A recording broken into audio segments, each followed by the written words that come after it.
오늘 봉독한 말씀을 가지고 나는 초대받은 자로 살고 있습니까? 라고 하는 제목으로 말씀을 나누겠습니다.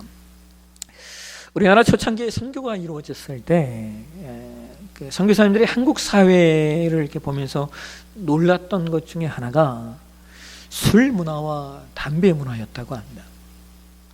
왜냐하면 그 당시에 우리나라는 조혼 문화, 즉 일찍 결혼하는 게 문화가 있었기 때문에 아이들인데 일찍 결혼했기 때문에 상투를 틀었다고, 상투가 틀은 어른이 되었다라고 하는 증명이 뭐였냐면 술과 담배를 하는 문화가 있었다는 거예요. 그래서 이래 선교사들이 이런 우리의 그 좋은 문화를 잘 모르니까 선교사들이 보기에 애들이 술 먹고 애들이 담배 피고 하는 겁니다. 그래서 초창기 선교의 내용 가운데 하나가 복음을 전하는 것과 더불어서 우리 사회에 자리 잡고 있는 술, 담배 문화를 바꿔야 이 나라에 소망이 있다라고 선교사님들이 생각을 했습니다. 그래서 이 선교사님들이 들어왔을 때부터 우리나라는, 한국교회는 술, 담배 문화를 좀 엄격하게 대하는 문화가 생겨났습니다.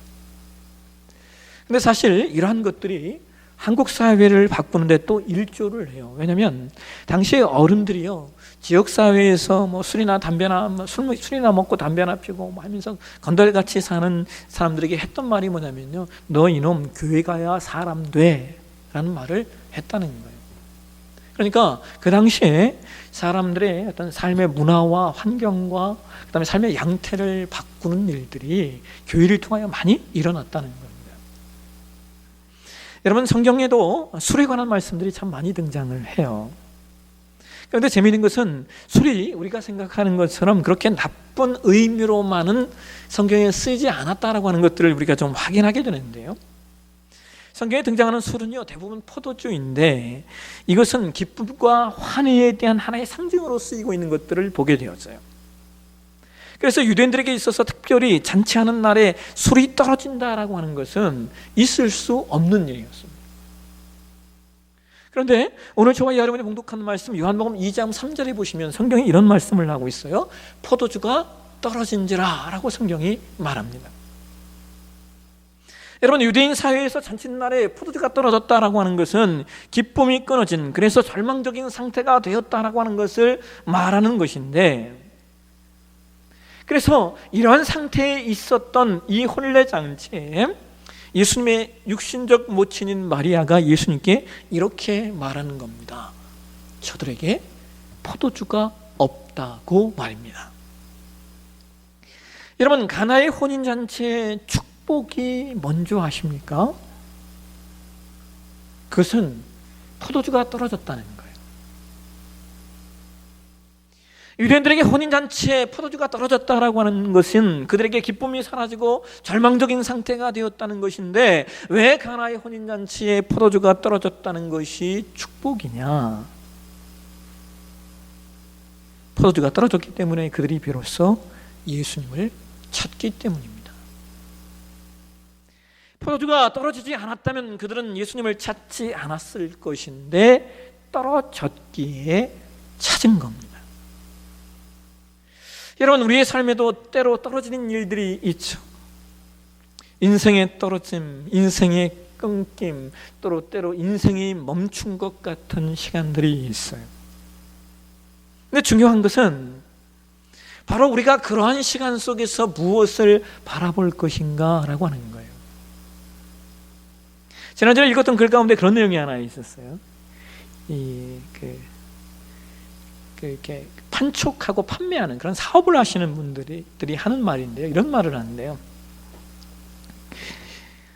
설명하는데 시간을 너무 많이 허비하지 말라는 거예요. 설명하는데 너무 시간을 허비하지 말래요. 왜요? 사람은 자기가 원하는 것만 듣고 자기가 보고 싶은 것만 보기 때문에 그 사람이 원하는 것, 그 사람이 보고자 하는 것이 뭔가만 파악하면 된다는 거예요. 그래서 여러분, 사람은 자기가 보고 싶은 것을 보고요, 자기의 마음에 있는 것을 생각하게 됩니다. 여러분, 오늘 마리아는 기쁨이 사라지고 절망적인 상태가 되었을 때 예수님을 바라보는 거예요. 예수님을 바라보니까 어떻게 되었어요? 여러분, 오늘 보면 요한복음 2장 10절의 성경이 뭐라고 말합니까? 우리 이 말씀 현대 성경으로 한번 보실까요? 한번 이 말씀 같이 한번 읽도록 하겠습니다. 이거 아주 훌륭합니다. 최고의 맛입니다. 누구나 처음에는 최고급 포도주를 내놓다가 손님들이 실컷 마시고 취한 뒤에는 값싼 것을 내놓는 법인데 당신은 마지막을 위해서 최고급품을 준비해 두었군요. 여러분, 사람의 삶에 인생의 떨어짐, 인생의 흔들림은 누구에게나 그리고 언제나 있을 수 있는 일인데, 그런데 그런 상황 가운데 중요한 것은 뭐예요? 예수님을 온전히 바라보는 거예요. 왜냐하면 예수님을 온전히 바라보는 일은 누구나 하는 일이 아니기 때문에 그래요.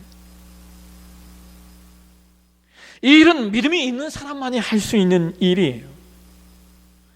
그리고 이렇게 믿음이 있는 사람들은 예수님을 바라보고, 이렇게 믿음이 있는 사람들은 처음보다 나중이 더 좋아지는 역사를 체험하게 됩니다. 근데 여러분, 오늘 본문은 우리에게 한 발 더 나아가서요, 더 깊은 믿음을 하나 더 요구하고 있어요. 여러분, 참 이상한 것은 예수님의 육신적인 모친인 마리아가 예수님께 포도주가 떨어졌다라고 말하니까요, 그 말씀을 듣고 예수님이 어머니에게 이렇게 이야기해요. 우리 함께 요한복음 2장 4절 한번 보실까요? 우리 한번 같이 한번 읽도록 하겠습니다. 예수께서 이르시되 여자여 나와 무슨 상관이 있나이까? 내 때가 아직 이르지 아니하였나이다. 여러분, 이 4절 말씀은요, 참 해석이 어려운 말씀이에요. 왜냐하면 먼저 여기 여자여 나와 무슨 상관이 있나이까 하는 대목이 우리가 언뜻 이해하기에는 포도주가 떨어진 것이 나와 무슨 상관입니까? 라고 우리가 이해되지만, 우리가 이 말씀을 헬라어 원문으로 보게 되어지면요, 이 말은요, 여자여 당신이 나와 무슨 상관이 있습니까? 라는 뜻이에요. 그래서 이 내용을 우리가 더 직설적으로 표현하면요, 이런 말이에요. 당신이 나와 무슨 상관이 있는데 나한테 이래라 저래라 합니까? 라는 뜻이에요. 또 예수님이 내 때가 아직 이르지 아니하였나이다 라고 말씀을 하시는데요, 근데 여러분, 예수님이 내 때가 아직 이르지 않았습니다 라고 말해놓고 나중에 무슨 일을 행하셔요? 물이 포도주가 되는 기적을 행하신다라고 하는 거예요. 그래서 이 4절 말씀은 우리가 흔히 그냥 쉽게 지나칠 수 있는 내용이지만, 조금만 더 세심히 들여다보면 이 4절 말씀만큼 어려운 내용이 또 없어요. 그래서 이 말씀은요, 해석이 필요합니다. 여러분, 요한복음에서 내 때라고 하는, 나의 때라고 하는 나오는 이 표현이요, 요한복음에서 총 7번이 나와요. 첫 번째 그 기록이 오늘 저와 여러분이 보았던 요한복음 2장 4절의 말씀이고요, 그 다음 두 번째 기록이 요한복음 7장 30절, 세 번째가 요한복음 8장 20절, 네 번째가 요한복음 12장 23절, 다섯 번째가 12장 27절, 여섯 번째가 16장 32절, 그리고 마지막 일곱 번째가 요한복음 17장 1절이에요. 그런데 여러분, 우리가 이 본문들을 다 읽어보면요, 이 본문의 내용들을 앞뒤 해가지고 다 읽어보면 이 말씀에 하나의 공통점이 있는 걸 보게 돼요. 뭐냐면 여기 7번 등장하는 내 때라고 하는 내용이 모두 다 예수님이 고난받으시는 때를 말씀하고 있다는 거예요. 그래서 오늘 본문 요한복음 2장 4절에 아직 내 때가 이르지 아니하였나이다 라고 하는 이 말씀의 의미는요, 내가 아직 본격적으로 고난의 길에 들어선 것은 아닙니다 라고 하는 말씀으로 우리가 해석을 해야 됩니다.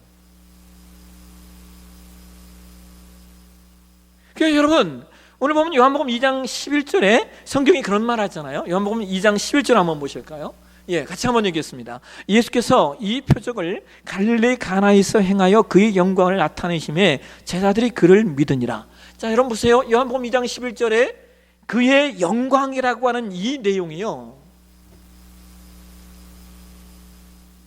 예수께서 그의 영광을 나타내셨다라고 얘기하는데, 여기서 말하는 그의 영광이라고 하는 내용은 요한복음 2장 4절 이하의 말씀과 쭉 연결해서 우리가 이 말씀을 해석하면, 여기서 말하는 영광은 우리가 생각하는 영광과 다른 거예요. 여러분, 우리가 생각하는 영광은 어떤 거예요? 내가 뭔가에 성취되고, 예? 뭔가를 성공하고, 또는 어떤 높은 위치에 올라가고 하는 것을 우리는 보통 영광이라고 생각하잖아요. 그런데 예수님이 지금 말하는 이 영광은요, 그 영광 다른 어떤 것이 아니라, 예수님이 이제 내가 물을 포도주로 바꾸심으로 말미암아 이제 내가 영광의 길, 십자가의 길에 가게 되었습니다 라고 하는 것을 말하는 거예요. 이제 그의 사역이 시작되었다라고 하는 거예요. 이제 그의 사역이 시작되었는데, 그의 사역이 뭐예요? 그의 길은 십자가의 길이니까 예수님 말하는 영광은 곧 십자가의 길을 말하는 것이다 라고 하는 겁니다. 따라서 이 가나의 혼인잔치는 예수께서 물로 포도주를 만드심으로써 이제 드러내놓고 예수 그리스도가 누구이신가를 증명하는 첫 사건이 되는 거예요. 그것은 영광과 갈채의 길을 걷는 것이 아니라 십자가의 길을 걷는 길이다라고 하는 거예요.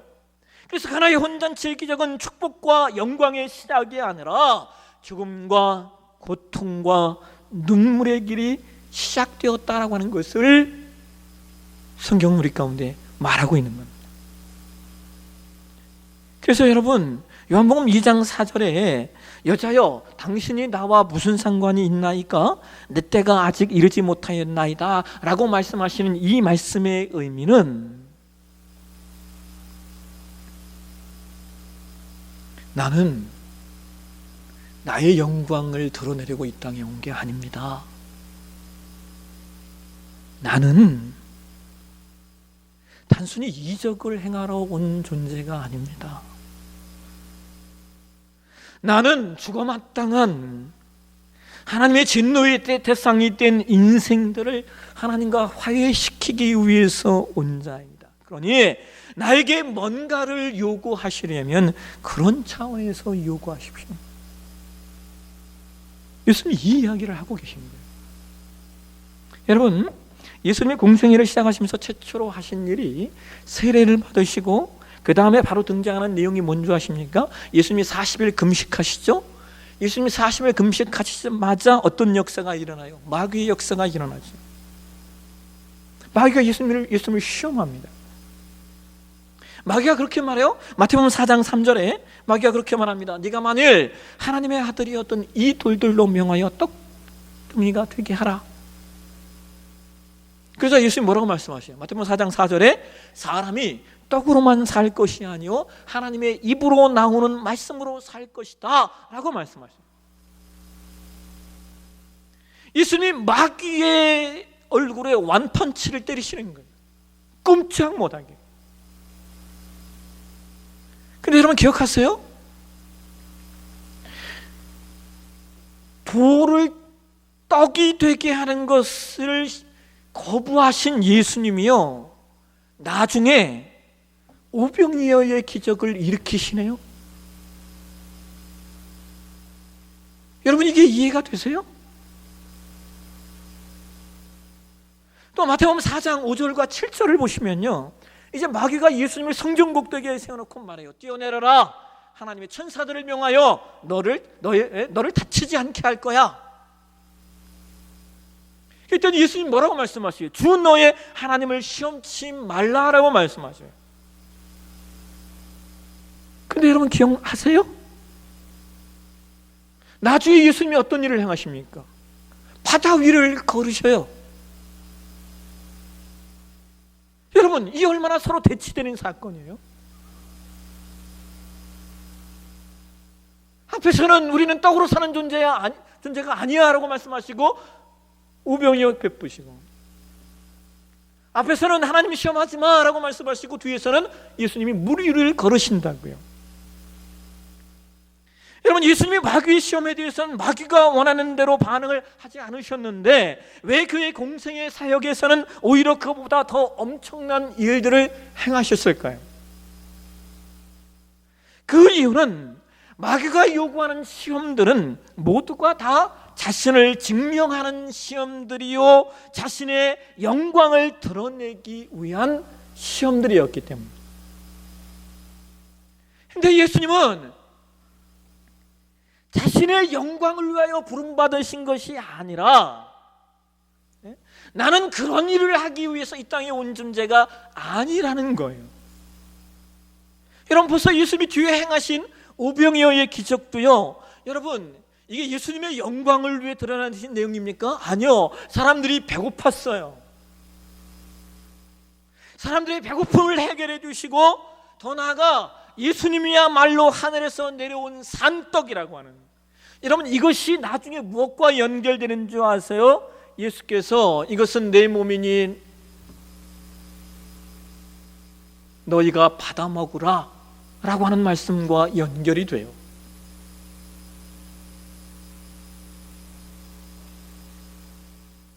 또 여러분, 예수님이 바다 위를 걸으시는 것도요, 단순히 예수님이 어떤 영광을 받으시기 위한 게 아니에요. 풍랑 가운데 있는 제자들을 살리시고, 나아가 예수님의 존재성, 즉 자신이 신성을 가지신 존재라고 하는 것을 그때 그 제자들에게 알려주셔야 했기 때문에 기적을 행하셔요. 그래서 예수님의 모든 이적은요, 죽을 수밖에 없는 우리를 위하여 예수님이 대속자가 되셔서 메시아로 이 땅에 오셨다라고 하는 것을 증명하기 위한 것이지, 결코 예수님이 자신의 영광과 자신의 명예를 위하여 기적을 일으키신 적이 없다는 거예요. 그러니까 여러분, 우리가 오늘 본문에서 깨달아야 할 중요한 내용은요, 우리가 예수님과 그가 행하신 그 모든 기적들을 모친 마리아의 입장에서 볼 것인가, 아니면 예수님의 입장에서 볼 것인가라고 하는 거예요.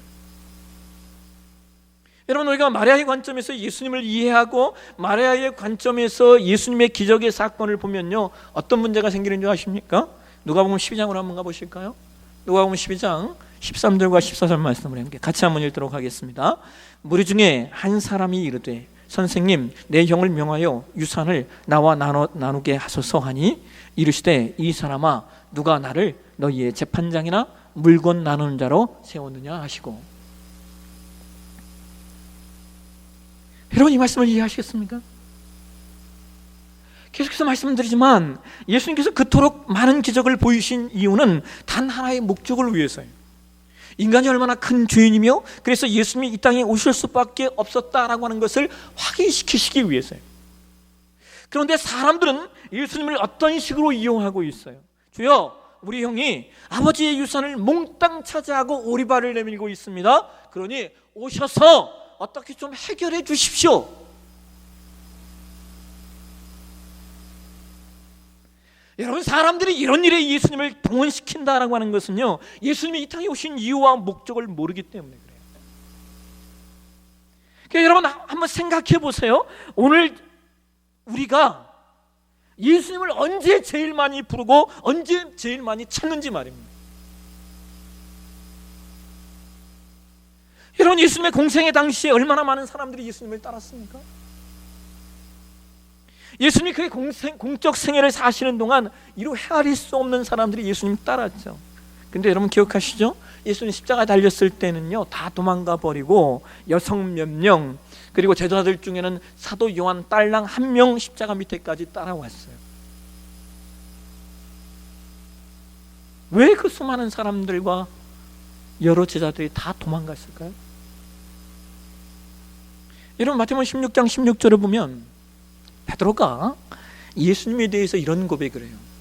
주는 그리스도시요 살아계신 하나님의 아들이십니다.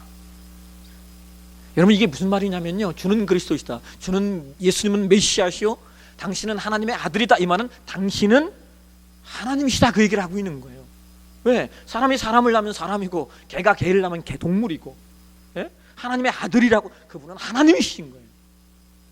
여러분, 이 얘기를 예수님이 듣고 얼마나 기쁘셨는지 베드로에게 이렇게 말씀하셔요. 예? 베드로를 축복하셔요. 그래놓고 예수님이요, 그 후에 이런 말씀을 하셔요. 마태복음 16장 21절 한번 보실까요? 같이 한번 읽겠습니다. 이때로부터 예수 그리스도께서 자기가 예루살렘에 올라가 장로들과 대제사장들과 서기관들에게 많은 고난을 받고 죽임을 당하고 제3일에 살아나야 할 것을 제자들에게 비로소 나타내시니. 예수님이 베드로의 고백을 듣고 야, 이제 됐구나. 이제 이것들이 이 정도 믿음까지는 왔구나 생각하시고 예수님 말씀하시는 거, 이때로부터 내가 이렇게 될 거야. 예수님이 이 땅에 오신 진짜 목적과 그 이유를 명확하게 제자들에게 설명했는데, 그 말 듣고 여러분 사도 베드로가 뭐라고 말했는 줄 아세요? 마태복음 16장 22절 한번 보실까요? 같이 한번 읽겠습니다. 베드로가 예수를 붙들고 항변하여 이르되 주여 그리마옵소서, 이 일이 결코 주께 미치지 아니하리이다. 여러분 이 얘기 듣고요, 앞에서 베드로를 그렇게 칭찬하셨던 예수님이요 뭐라고 말씀하신 줄 아세요? 이어지는 말씀 23절을 보실까요? 예수님 이렇게 말씀하셔요. 같이 읽겠습니다. 예수께서 돌이키시며 베드로에게 이르시되 사탄아 내게로 물러가라. 너는 나를 넘어지게 하는 자로다. 내가 하나님의 일을 생각하지 아니하고 도리어 사람의 일을 생각하는도다.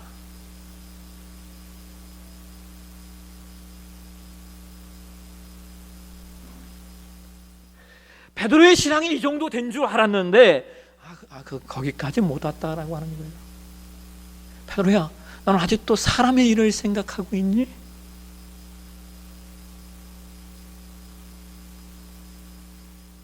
그렇다면 여러분 오늘 우리는 베드로보다 좀 나을까요? 여러분 우리가 그것을 알아보는데 아주 쉬운 방법이 하나 있어요. 내 신앙의 수준이 어느 수준에 있는가를 돌이켜보면 돼요. 그것을 알아보는 그 방법은요, 우리가 하나님을 부르고 예수 그리스도를 찾는 가장 많은 일들이 무엇인가를 살펴보시면 돼요. 내가 예수를 찾는 일들이 예수라는 이름으로 나 자신을 드러내고 나 자신을 증명하고 싶은 기도의 제목들이 얼마나 많은가를 보면 베드로보다 나은지 그렇지 않은지 명징하게 드러나요. 지난주에 읽었던 글 가운데 참 그 가슴속에 아주 깊이 남는 글이 하나 있어요. 여러분 칼의 노래라고 하는 책을 쓴 김은 작가가 이순신 장군에 대한 이야기를 나누는 한 대담 프로그램에서 그가 이런 얘기를 했대요. 내가 내 칼의 노래라고 하는 소설에서 차마 못 썼던 중요한 대목이 있다고 말입니다. 여러분 저와 여러분이 기억하시듯이 임진왜란 당시에 가장 먼저 도망간 사람이 누구예요? 그 당시에 왕이었던 선조였습니다. 임진왜란은 일어나고 제일 먼저 도망간 게 왕이었어요. 그래서 백성들이요 왕을 싫어했습니다. 여러분 어떤 역사 자료에 보면요, 선조가 마차 타고 피난 가는데요, 백성들이 숨어서 돌을 던졌대요. 근데 여러분 그 와중에 선조가 제일 걱정했던 일이 뭔지 아세요? 그 와중에 선조가 제일 걱정했던 일이 이순신 장군이었어요. 혹시나 백성들이 나를 이렇게 싫어하는데 혹시나 저 인간이 백성들의 신임을 얻어서 나를 반역할까? 이순신 장군을 조정을 능멸하고 임금을 기만했으며 조정의 출경 명령에 따르지 않았다라는 죄목을 씌워서 모든 직을 박탈하고 그를 의금부로 압송한. 근데 여러분 선조가 이순신 장군을 죽이지 못해요. 죽이지는 않아요. 왠지 아세요? 칼의 노래는 책에서 뭐라고 말하는 줄 아세요?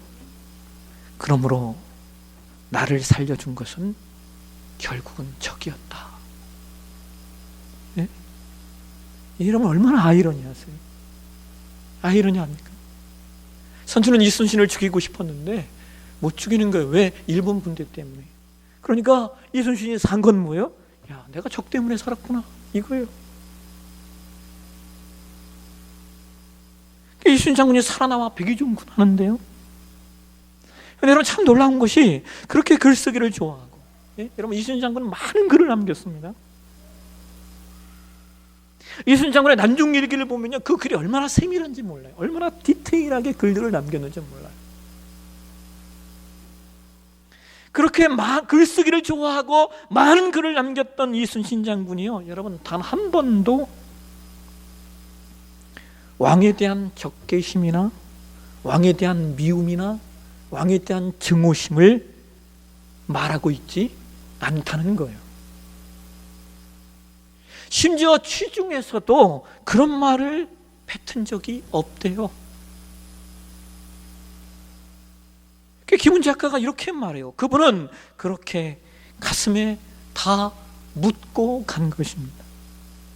그런 침묵을 바탕으로 명랑해전에서 이기게 된 것입니다. 여러분, 제가 이 글을 읽는데요, 제 안에 참 많은 것들을 이야기했어요. 제 안에 이런 말이 터져 나오더라고요. 야, 이게 진짜 신앙이지. 여러분, 하나님께서는요, 한 사람의 신자를 두 번 다루셔요. 한 번은 그 사람을 하나님 앞에 항복시키는 것으로 한 번 다루셔요. 이것은 우리가 하나님을 하나님으로 인정하며 예수 그리스도를 믿으며 그의 자녀가 되는 것으로 항복하는 일이에요.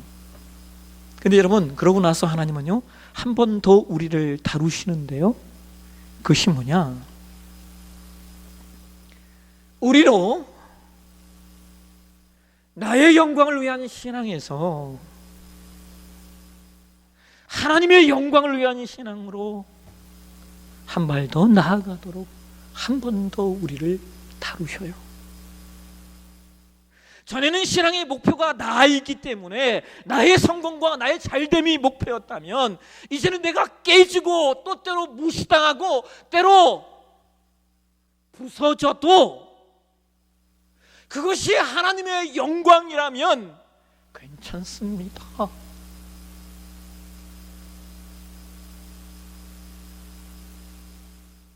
내가 부서지고 깨어지고 무너지는 것이 하나님께 영광이 되는 일이라면 괜찮습니다. 내가 그 자리에 있겠습니다 라는 신앙으로 하나님은 한 번 더 우리를 다루셔요.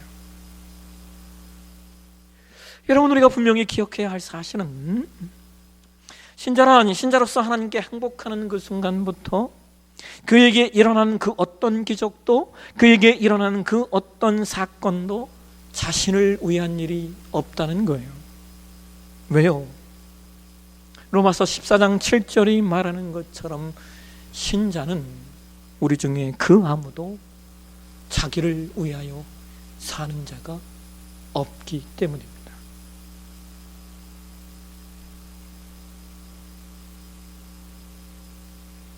오늘 요한복음 2장의 가나의 혼인잔치는 바로 우리를 그 자리 앞에 초대하고 있어요. 살아도 주님 백성으로, 죽어도 주님 백성으로.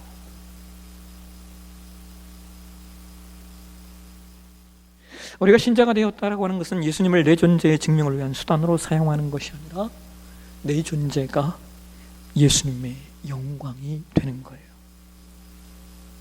오늘 가나의 혼인잔치에 우리는 그렇게 초대받고 있습니다.